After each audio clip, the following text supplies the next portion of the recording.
Awesome. Well, we'll go ahead and get started. So, Catherine has, my name is Sabrina, and I'm the program coordinator of NAMI Lubbock. And so, this is going to be the third webinar of our Healthy Relationship series. And Catherine has presented for us two times before this. And she has a master's degree in couple marriage and family therapy from Tech. And she's also a first year doctoral student, and she is a primary instructor in the Texas Tech Couple Marriage and Family Therapy Program. So she has a research emphasis on intimate partner violence, trauma, infidelity in relationships, and mental health in the physician population. So she's also an LMFT associate supervised by Dr. Dane Eggleston, and she also has a private practice in Lubbock. And so she serves Lubbock as well as the state of Texas through telehealth. And she will pop into the chat the link to her practice. It's sarahnovatherapy.com. And so before the presentation's over, she'll pop that in there. Or actually, I can pop it in there as she gets started. Okay, she's going to get that. And so if you have any questions as we go through, Catherine will stop at certain points, or you can pop them in the chat and I'll let her know. And so we'll just go ahead and get started. Perfect. Well, thank you for that good introduction, Sabrina. It gets better every time. It ages like fine wine. Clara, I think right now you're our only guest with us. Hopefully some more log on later, but that just means maybe you get some more time for some individual questions. So feel free, take advantage of them. I'm more than happy to answer anything or find answers or point you in the direction where they can be found. Well, I feel special. So it is cool. I mean, it's just all the attention for me. I love it. So okay. So glad you're here. Is with me, so he might be the other person, the other guest. Absolutely. I absolutely love that he is here. That's amazing. Okay, well, let's go ahead and get started. Let's see, I'm going to pull up my PowerPoint. So if you can't see it, just holler at me because I can't see any more of the video once I put this in present mode. I can see it. Perfect. So today we're going to be talking about kind of this part 2 of the characteristics of healthy relationships. Today, the transitions on this one are a little bit more elaborate than my previous ones. But today we're going to be talking about a little bit more practical skills and application of how to have healthy relationships. I'm going to be going over how to express your boundaries. We talked a little bit last time about, where those come from. I can get the link to a core value activity because we used those at the beginning. I didn't get to finish that conversation on boundaries, but we use those to formulate our boundaries. And a lot of people don't take the time to make their core values. So that activity is really, really helpful. So I can pop that in the chat towards the end. But after we talk about how to express boundaries clearly, we're going to go over self-soothing skills. I want to touch on Sternberg's triangle. It's a theory from psychology that is really, really helpful and just kind of looking at all the different types of love that we can have in relationships. And then the latter part of the presentation is going to be just focused on skills, activities, things to practice, things that you can say to foster friendship, good communication, intimacy, and then romance and passion.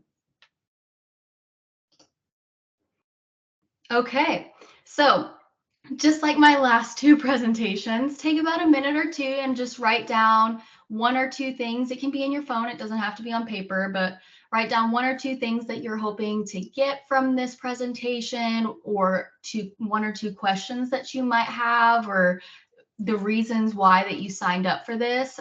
Those are really, really helpful whenever there is time for questions. You kind of already have something mapped out, but also at the end, you can look and see, like, do I have anything left? Do I need to ask any additional questions that might not have been covered? So I'll give you 1 or 2 minutes to do that, and then we will move on.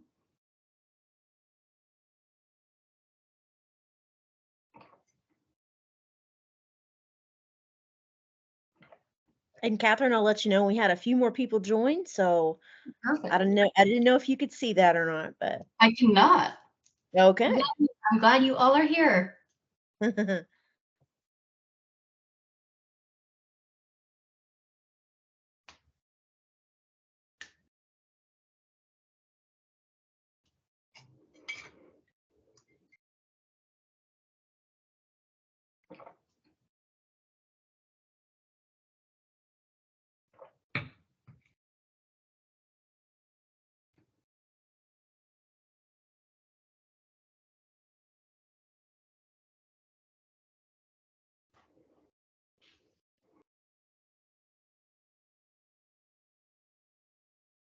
Give you guys about 30 more seconds and then we're going to keep rolling because I like to talk a lot and usually we run out of time for what I need to talk about.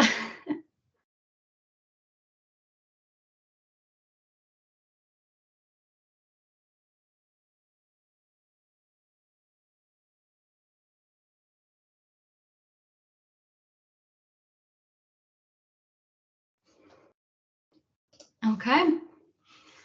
So we're going to start off with expressing boundaries.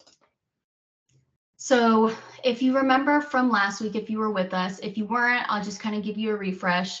I like to tell my clients that you need to utilize your core values as a starting point for how you make your boundaries. I think I see a lot of people, no matter what age, who are struggling to make boundaries, not knowing what values are behind the boundaries that they make in their life. And so it's really, really difficult for us to be able to even implement boundaries if we can't express where those are coming from, because then we don't have these firm boundaries, we don't have the reasoning behind these firm boundaries, and so we do a really poor job at putting them in place in our lives. So I always tell people, we're not going to start at the boundaries, we're going to start at our core values. Let's identify those. Once we have those identified, then we can start looking at, like, what feelings do we want to feel related to this? What behaviors do we want to fit this boundary? And what would be outside or crossing the boundary? And then we now have a lot of information that informs the boundaries that we're making, and they can be much more firm when we're implementing them. So I always tell people, identify these values, actionable values, and then think about behaviors that match with each value and what doesn't. I actually find that people have a lot easier time starting with the what doesn't match. And that's because maybe previous experiences that they've had, they can say, you know what, this previous partner that I had didn't have good behavior that matched up with this value and it crossed boundaries. And I know that's not what I'm looking for. We're really, really good at knowing what we're not looking for, because that happens more often. And so then we use this mold of what we're not looking for. And I tell people, either take the opposite, or in those situations where they were exhibiting the behaviors that didn't work for you, what would you have wanted instead? And then we have the behaviors that do match each value from that. And I just think that's a lot easier, because sometimes when I ask people, okay, well, you value, growing in spirituality, like, what do you want that to look like? Like, what do you want to match that value within your relationships? And they're like, well, I haven't really thought about that. I don't even know what that would look like. And then we're kind of back at square one, right? So instead I ask, well, in the past, what relationships have you had that didn't help you meet this value in your life? What happened? And then they have a whole story to tell. And I say, okay, so you know what you don't want. Now, what are the opposite? Is that what you would want?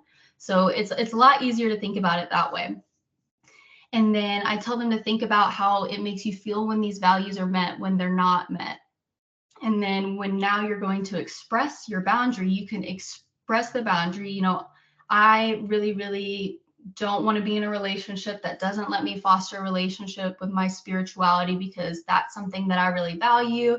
So in my relationship, this is really important because I value my spirituality. It comes from, who instilled it in me. My mom thought it was really, really important. It was a really big part of who I was growing up. And giving a background as to why you have these values that are forming your boundary helps other people understand where you're coming from, to feel closer to you, but also it makes them more likely to, I guess, stay within the boundaries and not cross them and hurt you in the process. Because when we have empty boundaries, we don't know where they come from. It's like, well, how's it going to hurt them? Like, they don't even know. So you express where it comes from, what it means to you, and people have a much fuller understanding. And so when you give them all of this information, if they're thinking about crossing your boundary, now they kind of have more to go off of how it's going to affect you, and they're less likely to do it. And then another point that I want to make sure everybody tries to do when they're expressing clear boundaries is to give precise examples of behavioral steps others can take to either respect the boundary, or what precise examples of behaviors would be crossing the boundary. Because I think a lot of times where, especially in couples therapy, where it goes wrong, people get really good at expressing their boundaries, but not good at telling them, this is something that would hurt me, or this is something that I would want. And so then, we're leaving it up to this other person to interpret this meaning, this value that was instilled in you, like to perceive the boundary, and they're not going to perceive it or interpret it the way that you do, because they're not you. And that's okay, because they're not supposed to. So you have to tell them. So here's a little example. When I was talking in that last slide, I was already thinking about this example, so I've already given half of it away. But if you value spirituality, maybe that active value is growing in spirituality. That is, the worldview that you have, that is something that you value in your life and something that you want to do. So you take the value growing in spirituality, and then I tell people what does not match with that, what previous experiences have been bad that don't line up with this growing in spirituality value. Maybe previous partners don't go to church with them. Maybe previous partners criticize or make fun of the beliefs that others hold, and it makes them feel really empty, disconnected, maybe embarrassed.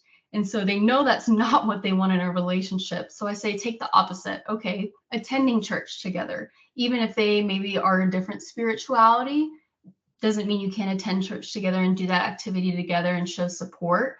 Support does not mean agreeing. Support just means being there for that person, maybe fostering deep conversations about beliefs. If you both are in the same faith and spirituality, maybe talking about, what do you think this means? Like, what do you think this means? Going through the Bible together. And, maybe then you'll have feelings of being fulfilled, emotional closeness in the relationship, feeling empowered and confident. And that's what people say they want. And so then when you go to express the boundary, you would say, because I value growth in my spirituality in my life, I want a partner who is going to attend church with me and conversate about beliefs with me. A partner that might make me feel embarrassed about my beliefs or doesn't support me by attending church would be crossing my boundary. So that's very clear. We have expressed what the value is behind the boundary, what we want, what behaviors, attending church, having conversations. We have expressed how it would make us feel if, those things weren't met. We'd be feeling embarrassed, with more behavioral examples of, if they don't support me, if they don't attend church with me, if they make me feel embarrassed by the things that they say. So all of those things give your partner so much information on how to meet those expectations that you have in the relationship. It's like a Christmas list for your partner. And that's not a bad thing. That is a really good thing. It's open, clear communication of your boundaries and clear communication of what would be crossing a boundary. And that's going to look different for everyone based on their own worldview, their own values, the way things make them feel. So this is just an example of the process. Doesn't mean that growing in spirituality has to look like this if this is what you value. It was just a shell. Okay. So I know that was just a little tidbit about expressing boundaries, communicating boundaries. Does anybody have any questions about that before we keep going?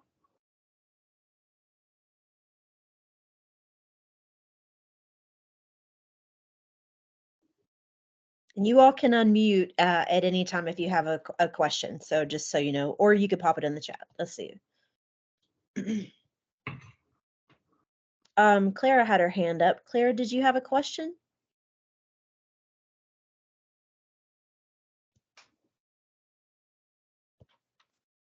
Sorry, I was waiting for you to unmute me.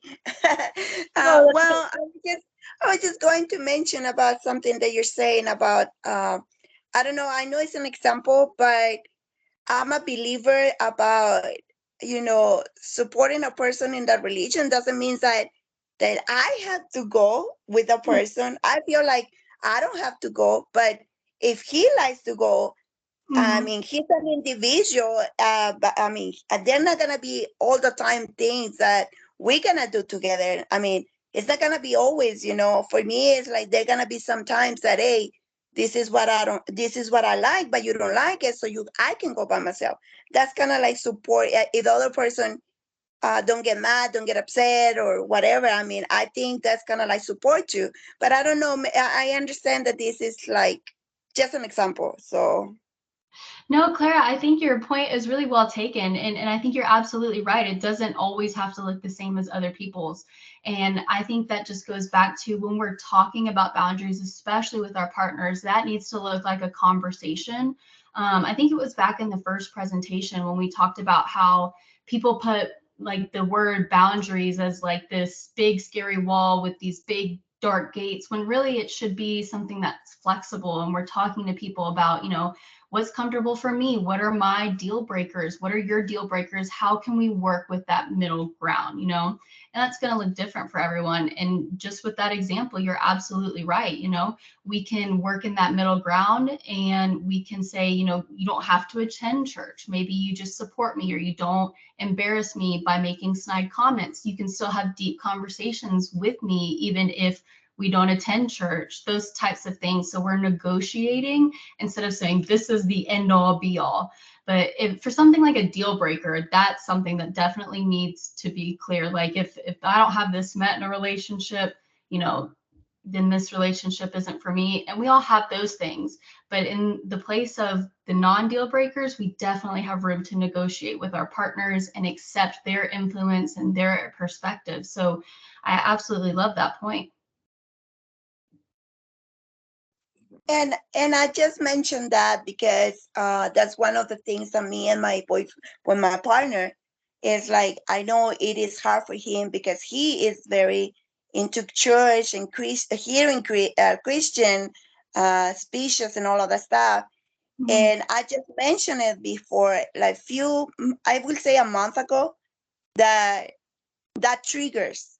I was abused by a priest, and Mhm. I have PTSD of that. And when I hear, I mean, not all the time that happens, because sometimes I have been trying to force myself to do things and go to church and all of that stuff. But sometimes it triggers and it comes to my memories, and I feel so uncomfortable. And it's like, you know what, babe? I talk to him and I let him know, like, hey, you know what? I mean, Because I listen to my church thingy all the time. When I'm listening to the church thingy, I mean, sometimes the volume is up and then she can hear it. And then whenever she uses it, she gets mad. And then that kind of brings up a little bit of an argument, kind of, Mhm. sort of. it's not, well, I'm gonna correct my partner because I'm sorry about this, but he always say always. He always generalize. It's not, I'm not mad all the time. Sometimes it doesn't triggers. It's just and I didn't say nothing before to him. I just said it once, and I let him know, like, hey, you know what? You can hear it with your earphones. You can hear with your earphones, or when he's in the car by himself, he always had these speeches about George, and it's like, hey, but I am here. Let's put some music, like, I'm trying, like, hey, you know what? Understand that it's not that I want to be mad. It's not that I want to get an argument. It's just my body start reacting to the, like I'm saying, it's a trigger for me because it's a memory that comes to my mind. But it was just the reason. That's why, I mean, I mentioned about it, like, because they're gonna be I believe there are gonna be things that we're not gonna be able to do together, and I think it's perfectly okay that that we do things separate and understand the other person. Like I'm saying, it's not because I don't want to go to church. It's just that I already tried it many times, and sometimes I'm good, sometimes I feel comfortable, but sometimes I have this anxiety coming, and anger and frustration, and like I'm saying, it's not a nice feeling for me. So, but thank you, Catherine. Absolutely. And I think that, what you're describing, which I'm sorry you've had those experiences, but I think this next topic, self-soothing skills, might be helpful. Self-soothing skills are very, very important in relationships, whether we're having conflict or we're having past experiences that were traumatic come up and trigger us within conversations, not just with our partners, but really with anybody or in any situation. So it's really good to have these self-soothing skills and to practice these self-soothing skills. Say that 5 times fast. But why do we use these? Because physiological arousal is going to take over our emotional brain when we are activated. So our rational thinking is in our prefrontal cortex. A more emotional brain, so to speak, the brain processes that are responsible for our long-term memory, which doesn't remember all the details. It just remembers like these big, overwhelming, scary feelings, maybe like Clara was describing with past trauma. That's actually in a different brain structure. That's in our amygdala and our limbic system, and those are midbrain structures. And when we're giving an evolutionary perspective on this, if we think back to the caveman brain, it was much less developed than our human brains now are. And the human brain has developed outwardly. So these midbrain structures, they have been there evolutionarily speaking for a lot longer than this new prefrontal cortex that's responsible for rational decision making. And so because that it is much older, it is much better at taking over our brain. Our fight or flight responses are located in these midbrain structures to help us survive any threats. Now, back in the caveman days, if something looked like a dinosaur, we want to run away. We don't want to get eaten. So it was really, really good. Nowadays, we're not fighting with dinosaurs, which is how, we've gotten this evolution of the prefrontal cortex, rational thinking skills. Oh, that's not a dinosaur. They've been extinct for 40 million years or however long. But our emotional brain is still going to help us survive through something that's scary. And it likes to almost megaphone over our rational thinking. If any of you have seen The Big Bang Theory, I like to tell my clients, it's like, Sheldon Cooper is very, very rational. He thinks, he's very smart. He thinks with his brain, he makes decisions with his brain, but he really lacks a lot of those emotional skills. And then we have Penny in the TV series, and she's more often than not emotional, and she doesn't make much rational decisions. They kind of work inversely.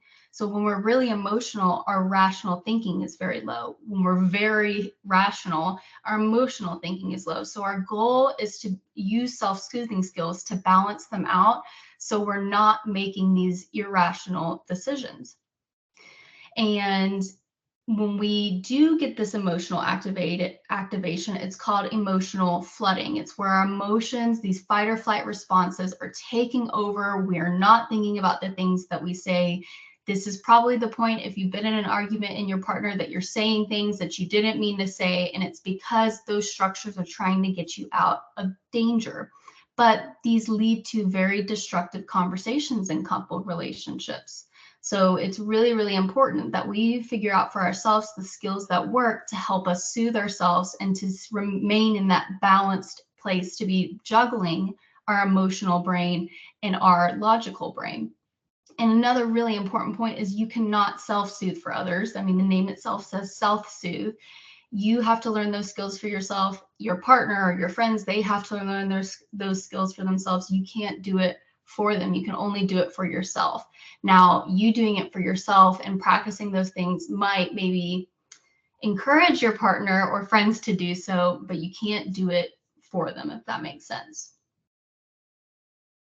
So I put some skills on there. I'll go through a little bit of these skills with some examples, but these are really, really helpful. So when to practice self-soothing skills, I'll go over this in a little bit as well. But whenever your heart rate is, unless you have a heart condition, if your normal heart rate is supposed to be under 100 beats per minute sitting down, I tell people to take a baseline measure. So when you're just sitting, relaxing on the couch, if you have an Apple Watch or I actually, in couples therapy, use pulse oximeters, especially when clients are coming in really conflictual, and it will beep if it goes over 100 beats per minute. Now, some people who have fast heart rates or other health challenges, it's more like 120 or higher, depending on the heart condition. But normal people, their relaxed heart rate is going to be under 100. But once it starts going past 100, that's when that emotional flooding comes in. And so, if you're in a fight with your spouse, maybe you check your Apple Watch, you see you're at 120 beats per minute. That can be your indicator. But we also, maybe we start to feel the pounding in our chest, the heat in our cheeks. Maybe we start getting tense in our arm regions. There are other signs than just maybe the Apple Watch to tell us our heart rate is getting high. We are getting emotionally activated. When those things happen, then we practice these skills. So I teach a lot of my clients progressive muscle relaxation. This can be as many muscle groups as you want, as few as you want, but the goal is to isolate muscle groups. I usually tell people start at your toes, then do the balls of your feet, your ankles, and move up your body. And you're going to flex them as hard as you can for 10 seconds and slowly release it for 10 seconds and try to make sure you're releasing more of that tenseness than it was before you flexed in the first place, and noticing where you're releasing more tension than other parts. For example, when I get anxious, I know it because by the time I get up here and I really relax those, I'm like, whoa, my shoulders were definitely up here before I did the flex. So I hold a lot of tension in my shoulders when I start to get anxious. But when I start to get angry, I hold it more in like my ab region. I kind of curl up a little bit and I'm like, excuse me. And so if I feel a lot of that tension release in my abs, I know I'm getting more angry in those moments. Another great thing is chewing gum. I know that seems like an easy fix, but some people it's very helpful. There's a skill called the 5, 4, 3, 2, 1, and you're going to match one of your senses to a number. I usually tell people start with the easier senses with the highest number. And then instead of doing taste last, I kind of change that out, because unless you're eating, it's like I taste bad breath and it gets really weird. But it goes like this. So 5 things that I can see right now, and I would name 5 things that I can see. 4 things that I can touch right now, and I would name 4 things that I can touch. 3 things that I can hear, 2 things I can smell, and instead of 1 thing I can taste, I would do 1 feeling that I'm feeling, because like I said, by the time I get there, unless I'm eating, I'd be like, I taste my bad breath. So that one is a grounding skill. It's really helpful for you to just, instead of thinking about what's making you anxious or angry or emotionally activated in whatever way, we are grounding in that moment. We are coming back down to what is in front of us. And you can do these over and over again until you start to feel all of that energy release from your body, those emotions release, and you're back down to earth, your heart rate's back. Some other things, focused breathing, changing your environment, just yoga stretches or any other stretching, soothing music, smells. I once was treating someone who was in the nursing field, and they would get really, really anxious in certain moments. And what worked for them was putting peppermint oil in their mask, under their mask, right here. I don't know what this is called, like right under your nose. And the peppermint oil right here, that's what did it. So these might not all work for you. They might not work every single time. The goal is to practice these over and over again. People often come to me, oh, well, it didn't work. And I say, well, did you practice these even when you weren't anxious? Because I think that there's a lot of people who think you go to therapy, you learn a skill that's a cure. Therapy and these skills are not like an antibiotic. You have to practice these over and over and over again, and that's the way they're going to work. This is like the Olympics. You don't just run a mile once and all of a sudden you're on the Olympic team. So if it doesn't work the first few times, you keep doing them over and over until you start to get more relaxed. You practice them once, even when you're not activated, like right before bed. So that way, in those moments where you're activated, they work. They're more like second nature. This last one, self-soothing touch. This is where I tell people to put your hand on your chest and just notice like your chest rise and fall with your breath. You can put the other one on your stomach and notice your stomach rise and fall. And I tell them to pick either chest or stomach to focus on more, and then switch halfway through. And that really brings your attention to, am I going really fast with my breathing? Because the faster I'm breathing, the more likely my heart rate is to be higher. So we're just breathing slow in and out and noticing the rise and the fall. You can move your hand over to your heart rate and just feel that slow down as you're taking your deep breaths. It's just making yourself connected to your body, bringing your attention to your breathing, your heart rate, other things going on within your body. And that's the goal with these skills. And then another skill, this is used maybe more in the context of a couple fight, is negotiated timeouts. So changing your environment is very, very helpful when we're activated. Fighting while we're activated, our heart rate over 100, like I said, is going to lead more often than not to destructive conversation. So if you notice yourself getting activated, then we can take negotiated timeouts. But these are very, very structured. There's a lot of research to back up that these work. They're great in relationships. It's not we're done talking about it. If that's the case, that's not going to work. You have to follow this specific structure. This is what the research says works. And this is the outline. If you're in a conflict with your spouse, partner, even a family member or friend, I tell people to always agree beforehand what the code word is going to be, whether you just use timeout, whether you use like this football, like timeout, hand sign, whether you're going to use a completely different word like pickle, I don't know. You agree on a code word or some kind of indicator that this is timeout. This is what that means before the fight occurs, like right after you leave, right after this, whatever it might be. And you also agree on where you're going to meet up after to talk. So that might be the kitchen table or the bedroom, wherever it's going to be, you guys decide before the fight even happens. So that way there's no miscommunication like, oh, well, I thought we were going in here. That's why I didn't come back and talk to you. So agree on those two things before a fight even happens. When a fight occurs, if you are getting emotionally activated, you can only call the timeout for yourself. Do not, this will not go well. Absolutely not. This is the biggest rule. You can only call it for yourself. Do not call it for your partner or your spouse. Don't say, I see that you're getting upset. Maybe we need to take a timeout. That's not how this works. You call it for yourself. If you have a watch, you notice your heart rate's going crazy, you notice any of those other bodily signals for you, that is, I'm getting activated, then you call it for yourself. Hey, I'm just feeling really overwhelmed. I need a timeout. End of story. That's all you have to say. And then you both set a timer on your phone for 20 minutes, no more, no less. Research says 20 minutes. And in those 20 minutes, you go to different rooms. You don't look at each other if possible, or one person goes and takes a walk outside in front of the house or apartment, whatever it might be. You don't look at each other for 20 minutes. And during those 20 minutes, you have 3 tasks. The first one is to self-soothe yourself.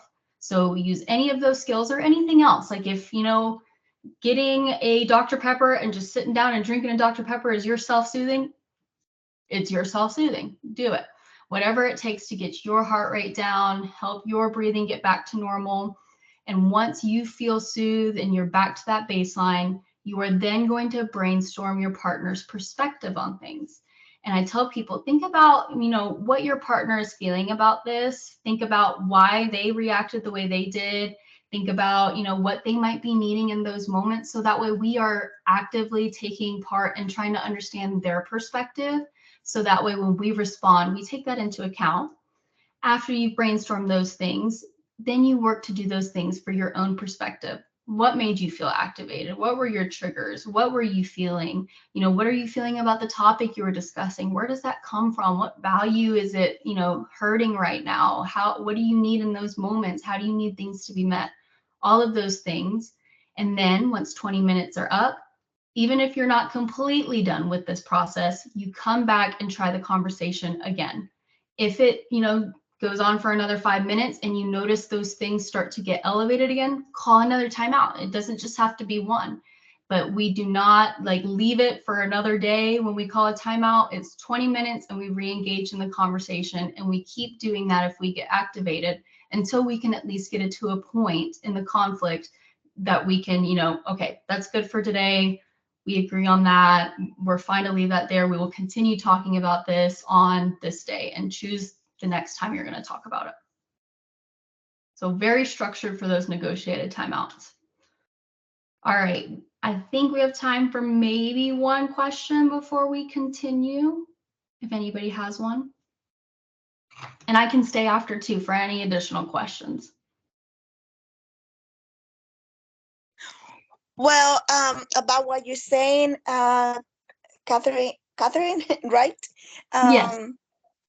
That's why it's very important that when you're gonna talk with a person, it's a comment, it's not a question, but it can be a question if you want to make it. But it's a very important that you choose the time in the moment when you want to talk to the person about something that is bothering you. Because if the person, for example, is watching the Super Bowl, I mean, that's not going to be 20 minutes. That needs to wait at least 1 hour, 2 hours, whatever it is, the game, because the other person is not going to like that you interrupt them, or if the person is drunk. What's the case of trying to talk with a person that is drunk? I mean, it's not going to work. So sometimes, the timeout is 20 minutes, yes, when everything looks nice. What I think, I don't know. I don't know. Tell me if I'm wrong about it. No, absolutely. If your partner's coming home drunk, you're right. That's not going to change in 20 minutes. Your blood alcohol content goes down like 0.01 every single hour. So that will not be helpful at all. That case scenario is for when, we are all level-headed, we are all not impaired any single way when we were trying to have a conversation. Your partner, if they are watching the Super Bowl, they probably don't want to talk about the couple issues. But I also will talk about later in this presentation some things that you can implement in your relationship that might make it easier to have spaces to talk about these specific things. So that way we're not wondering like, oh, they're watching the Super Bowl, should we interrupt them? But Clara, no, absolutely. If they're drunk, if they're doing something, probably not the best time to start a really in-deep conversation. It most likely won't go well. Okay. So next, we're going to talk about Sternberg's triangle, and we're only going to talk about it really quick, and then I'll move on. But Sternberg's triangular theory of love, it was, I think, the 80s. Oh, yeah, it says down there, the 80s. I love when they put the little source in there. This is, something that is in the theories of psychology, foundations. If you've ever been to college, Psych 101 or whatever it was labeled at your university or college, you probably learned this. But essentially all it is that we have these three different types of love. The intimacy type of love, which is I like the person, we are friends, like we know each other very well, we are intimately aware of each other. We have commitment type of love, which here it says empty love. It doesn't always mean it is empty in a sense that it makes us feel empty, but it doesn't mean that we have to like each other or we have to have passion. You can have commitment without those things. And then we have the passionate type of love, the infatuation. I call it the teenage puppy love. And we have these three types of love, and we can have different combinations of these three types of love. Ideally, in our marriages with our spouses or in our relationship with our partners, we have this consummate love in the middle where we have aspects of passionate, intimacy, and commitment type of love. But as you can see, there are definitely times when we have passion and commitment, and maybe that makes a very fatuous type of love, or we have passion and intimacy, that intimate awareness of each other, and that makes the romantic type of love. Or maybe this, this companionate love is often seen in the older population where we know each other really well. We've been married for 50 years. We both believe in the sanctity of marriage and no divorce, but maybe we don't have that passion anymore. And we just have that companionate love. So there's different combinations that we can have. And our goal in couples therapy is to try to get all three. But I do really want to make it clear that we are all very much human beings. And it is hard to be passionate and intimate and have this commitment every single day and have this consummate love. And it is absolutely okay that we're not meeting all three every single moment of every single day. Disney has really done us dirty saying that we have to have these perfect relationships, all of these love stories. Life isn't like that every day. It's okay if maybe one day it's more romantic love and we just feel like we don't want to be married anymore, and that's just where we're at. Or maybe we feel more companionate, like I just don't feel romantic, I don't feel passionate or zesty in a way today. That's okay. But the goal is overall we feel like those three things are all within our relationships, generally speaking. Now, if one thing is majorly lacking and we've made that aware, then that's where we need to do work. But it's not going to happen every moment of every day. I think that's really unrealistic. It's giving off movie vibes, and I think it's a bad goal for people to try to achieve, because more often than not, we are human and we have work days, or we have family, or we have kids, and it doesn't get all three every single moment of every single day. So I don't encourage my couples to make that the goal every single day, because then they're going to more likely than not feel like they're failing to meet that goal. Okay, so let's get into our skills with the about 20 minutes that we have left, because I want to make sure I leave you guys with some more practical skills. The first thing is fostering friendship. Fostering friendship is really important. It hits that intimacy part of the triangle. We become intimately aware with each other. We know each other. We know, what our partner might think about certain things, or what's stressing them out in life, or just their overall worldview. We are starting to become more intimately aware of that. And how do we foster this? So on this right-hand side, the little heart bubble, that's an app. I recommend all of the couples that I see in couples therapy to get the Gottman Card Deck app. It looks like that picture on the App Store. I think they have it on the Android App Store as well, but love it, absolutely. They have tons of different question decks. They have questions about sex. They have questions about, shared goals in the future or right now and current stressors. But the goal to foster friendship is not to ask, did you have a stressful day? Yes or no. That's going to lead to a one-word answer and we're done with the conversation. So we want to be asking open-ended questions. And these card decks have tons of open-ended questions that if you are like, wait, I don't know even what to ask or how to approach that, it will help you build that love map, become more aware with each other with I think they have thousands, honestly, but maybe it's just hundreds. But they have tons of questions, so you can practice asking those open-ended questions, which sound more like, what are your goals in life for the next 5 years? That can lead to many more possibilities than, are you stressed out today? Or, hey, tell me how stress affects you and what might be going on for you right now. That is way more information that it's going to elicit from your partner than, are you stressed out right now? And your partner then feels like you are actively interested in trying to understand and not just get an answer to fix it. Other ways to foster friendship are small gestures. I feel like that's just really overlooked in relationships. I think that a lot of couples coming into couples therapy, they're so problem focused. Like, we need to solve all of these problems, which, yes, problems are absolutely very, very important to be able to figure out how to work through. Communication skills, they are very important to work through. But honestly, I think the biggest thing that I tell people up front and very early on in therapy, accidentally went forward. Early on in therapy, I don't know which way I went. Oh, there we go. Is not we are going to jump right into solving your problems. It's, we are going to foster our friendship. Start asking each other about things. I get we're fighting. We will figure that out. Absolutely. But if you don't even have a shred of like, you're going to continue fighting. So pick up some candy the next time you go to the gas station, or get each other flowers, or, any of those small little things, and make them out loud. Like, if you make cookies for your partner and usually they don't give you appreciation and you want that, say, I made cookies because I thought you might have had a bad day and I really thought you'd appreciate it. There's nothing wrong with saying that. That is saying it out loud. I did this small gesture for you because of this. Make it aware if they're not, picking up on some of those things. I think we get really comfortable and we just kind of see our partner doing things, and that just is natural that we forget they did this for us. And we're all human. That happens. Like, we are all individually guilty of that at any given time. So asking those open-ended questions, starting to do those small gestures for each other, scheduling time weekly without distractions to spend together. Easier said than done sometimes, and it doesn't have to be we're doing this whole grand date night with these fancy outfits.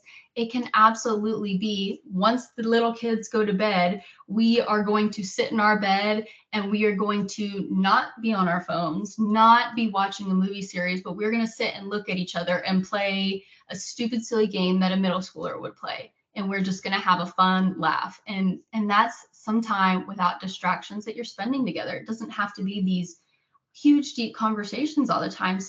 Me and my husband, one time we were going through a hard time and we just sat in bed every night for about 10 days and played the what are the odds games. And that game is just, what are the odds you'll do this? And if you say the same number, you have to do it. My husband ended up with frosted tips from that experience.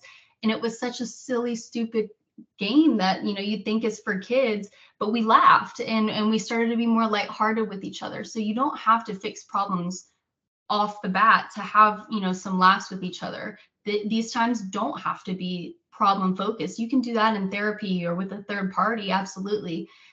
But focus more on trying to get to know each other, doing the small gestures, just trying to get to a place where 15, 20 minutes you're laughing instead of hashing out a huge fight. And then another one is fostering mutual hobbies and interests. And I tell people, absolutely try to do things that you both enjoy together, but you don't have to enjoy them to do them. I think what's important is that you're balancing them. And so, for example, this might look like maybe you both enjoy going to at home on the weekends, but your husband doesn't really care for Ulta, but you love Ulta. He goes to Ulta with you, not because he wants to go to Ulta, but because he wants to see you smile and have fun in Ulta, and he loves you. So that's why he's going. But then maybe you don't really like going to Cabela's or Academy. And so you do love him and you love to see him smile, and you go to Ulta, or not Ulta, you go to Cabela's or Academy after you finish Ulta. And so then we have a balance. You're not going because you'll think you'll enjoy it. You're going because you think your partner will enjoy it. But then we go to the other place too. And we make that a point that, okay, well, you want to go here, I want to go here. We're going to do both. And I'm going there for you. If we can't foster the same thing that we like, it doesn't always have to mean we love doing this thing together. And then the next concept to foster friendship is to eliminate negativity. If we think horrible things about the relationship, it's going to be really hard to foster just positive feelings, any kind of friendship. So eliminating negativity is really important. These last things that I mentioned is going to just really naturally help with this. So if we're doing those things, it's going to help with eliminating negativity. And the reason why we do that is because there's a 5-to-1 ratio on the effect of negative interactions within our relationships. For every fight, negative experience that we have with our partner, we need 5 positive experiences or interactions to feel satisfied in the relationship. So if we have 2 fights and 4 positive experiences in a day, we are going to start feeling dissatisfied very, very quickly. And I think, you know, I think back to high school, whenever you'd have coaches or a parent tell you, you know, negativity spreads like wildfire. It's true. You know, if we have one negative thing, it's outweighing even a positive interaction 5 times over. So if you guys have a fight, we do 5 good things afterwards. You know, it doesn't have to be right afterwards, but we make sure we get those in. We make sure we hug each other. We make sure we tell each other, you know, you look good. Like, hey, I know that we had a really hard time, but I still really love you and I love this marriage. Or, hey, remember when? So that way we are balancing out the negativity with the positivity, and it's not being outweighed because it can easily get out of hand. And some other things that you can do are creating a culture of appreciation. And this is overtly stating out loud, thank you. Thank you for doing this. Thank you for doing this. And it could be things that, you know, are their chores. That is okay. Thank you for doing the laundry. I know it's your chore and we've decided on that, but still, thank you for choosing to do that. It really helps with the family. Or, hey, thanks for cooking dinner. Nothing too crazy. Transforming negative thoughts. You know, we put on a worksheet, you know, our partner is out to get us. Well, our partner probably's primary motivation is to, you know, benefit them. It is probably not to be out to get us. And, you know, there are specific circumstances where there's intimate partner terrorism. We talked about that. But more likely than not, when someone hurts us, it's not because they thought about us first, it's because they thought about themselves and not us. And I think we all have done that, right? We have done something to try to benefit us, and it might have hurt somebody else in the process, and it wasn't with the primary motivation to hurt them. And so the goal is to transform the negative thoughts. They're out to get us, but not to let it go because of that, but to say, you know, we're going to come at this with a little bit of a softer startup.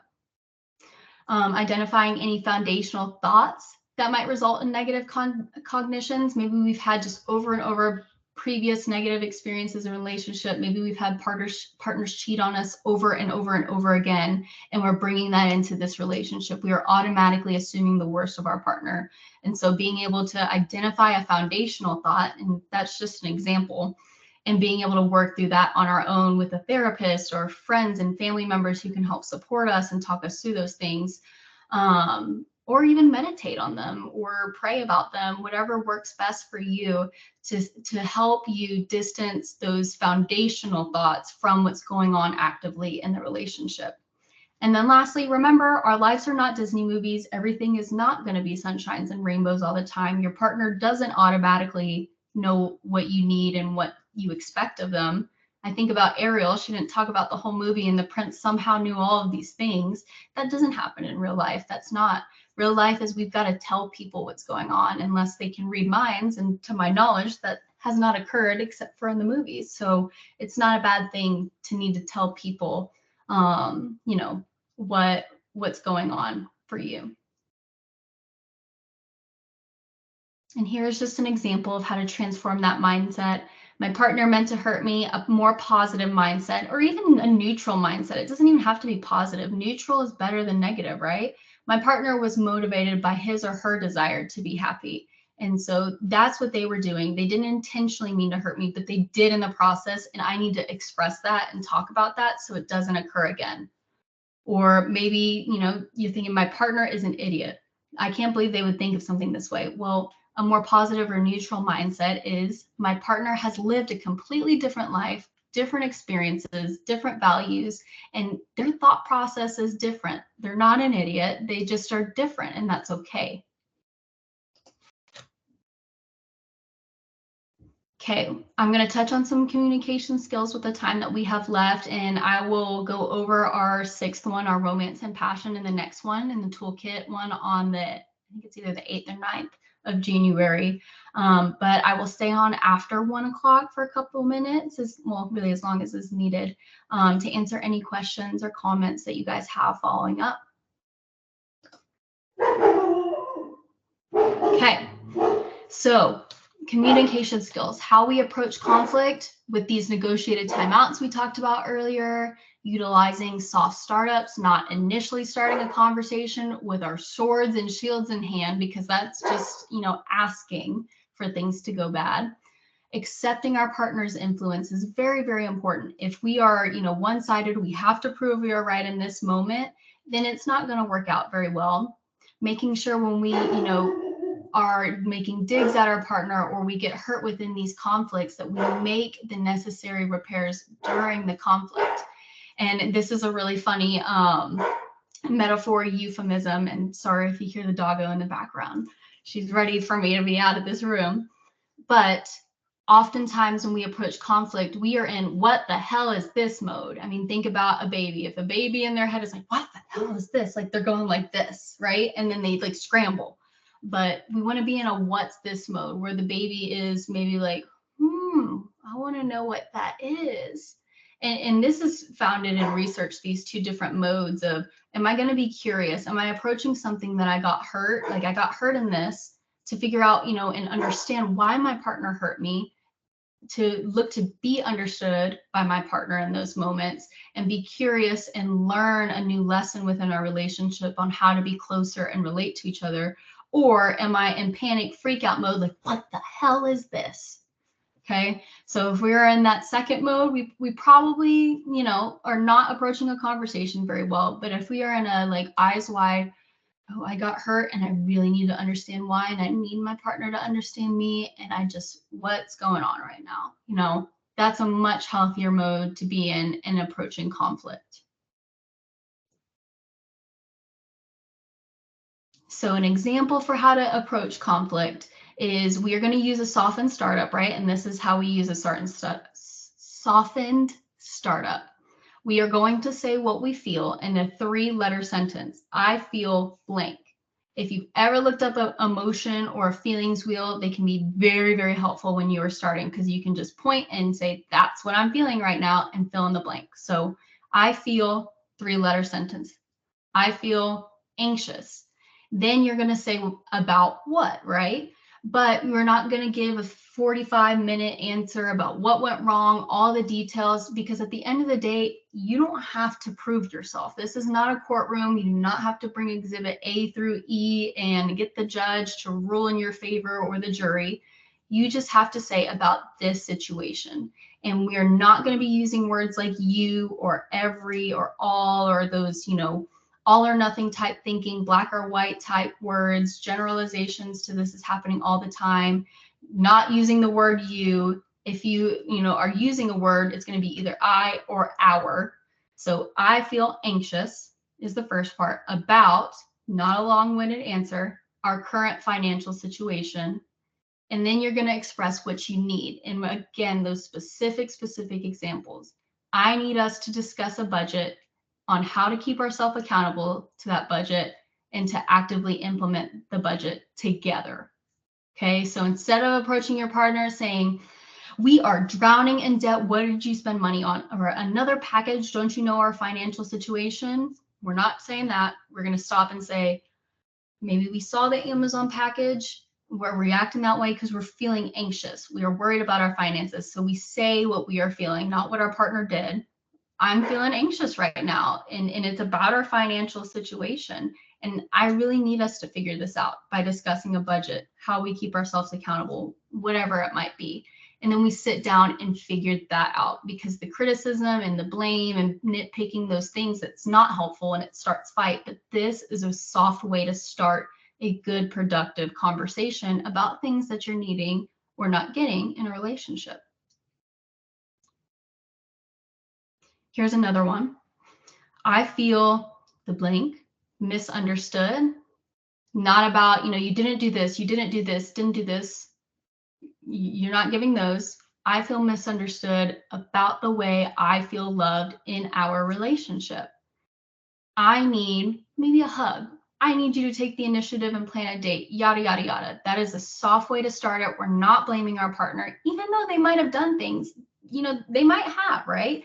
But at the end of the day, we live in two different worlds. We really do. We're two different people. We have two different perceptions of reality, and that is okay. We don't have to have the same one. But, we can soften our startups and say, I really need us to work together to fight this, instead of I'm right, you're wrong, do what I say. That's not a great way to have a relationship. Okay, so empathic communication. This one's a little bit longer, so I think I'll probably leave this one for the next presentation too.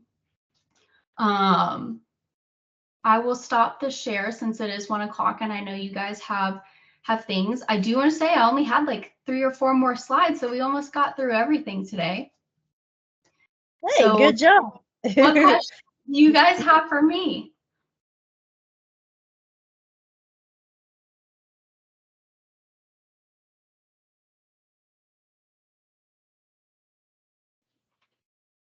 Catherine, while they're thinking of questions, do you have any resources for them to look into if they're more interested in learning more about these Gottman methods that you're talking about, other than the app that you had shared earlier? Yeah, absolutely. So my next presentation, I'm going to be sharing a ton of, well, I'll finish up this one, of course, but I will share a ton of information. But in the meantime, especially with the holidays coming up, Gottman has a ton of good books, and I bet you half of them are here and half of them are in my other offices. But the 7 Principles to Make Marriage Work by John Gottman. I think it's John and Julie Gottman on that. They're a husband and wife team. That one's really, really good. One of my favorite ones that I give to clients, because that 7 Principles book, clients can follow along. It's written for, clients and clinicians, but it is most helpful when you're working through that book and your clinicians working through that book, because there are some things that can get a little antiquated in, expertise, so to say. I don't really like to call it that, but with an educational background, they make a little bit more sense. But the Gottmans have this book called The Love Prescription, and I absolutely love to give that to clients. I don't talk about it. That's what they do. And it gives activities that you do every night for 7 days to make new rituals in the relationship. And I love giving them that book. And it's not like we practice it for 1 week. Like, we do one a day every day, and we continue that the next week, and we can go back to the book. But in those 30 minutes, hour that you get in the evenings after you put the kids to bed or whatever, I get it, you're tired. But that's not an excuse, right? Because, you know, we're all tired. And if you want to make that work, you got to make the time. And it is hard sometimes and harder in other times. But that book can be what you use, things like that. There's another one, and I think Target has it, and it actually is really fun that I've seen couples work with it. It's called Burn After Writing, and it's almost like the adult version of those Pepsi or Coke books where you fill in the blanks from the questions like this or that, and then they have some writing pages, but it's a little bit more mature than the Pepsi or Coke books from like middle school. But it gives you prompts, and what couples have done is they'll like flip through all the pages and stop on one, and they both do that one, and they'll do the prompts and then they'll share with each other afterwards. So that one's really, really fun. But that one's called Burn After Writing. But I'll put all of these in the next presentation on, I think it's the 9th, right? It's whatever Tuesday. It's either the 8th or the 9th. Gosh, let me look real quick. I think it's the 9th. But I could be wrong. It could be the 8th. It's one of those 2 days. Let me check real quick. And if you guys have any additional questions, feel free to reach out on my website. I'll even put my email in the chat too. Next time, I'm going to be finishing up these communication skills and how to build romance and passion, but also, you know, building your toolkit. Where do we find books? Where do we find workbooks or apps or, you know, people in the community who can help us? So that way, you know, you leave here with skills, but also how to follow up and you know, continue to grow in whatever you're wanting to grow in. Did I spell all that right? Yeah, I did. So there's my email. Feel free to email with any questions that you have. Knowing that's upcoming, I still don't mind answering any questions you have about those beforehand too. Yes, it is on the 9th. The 9th. Yeah.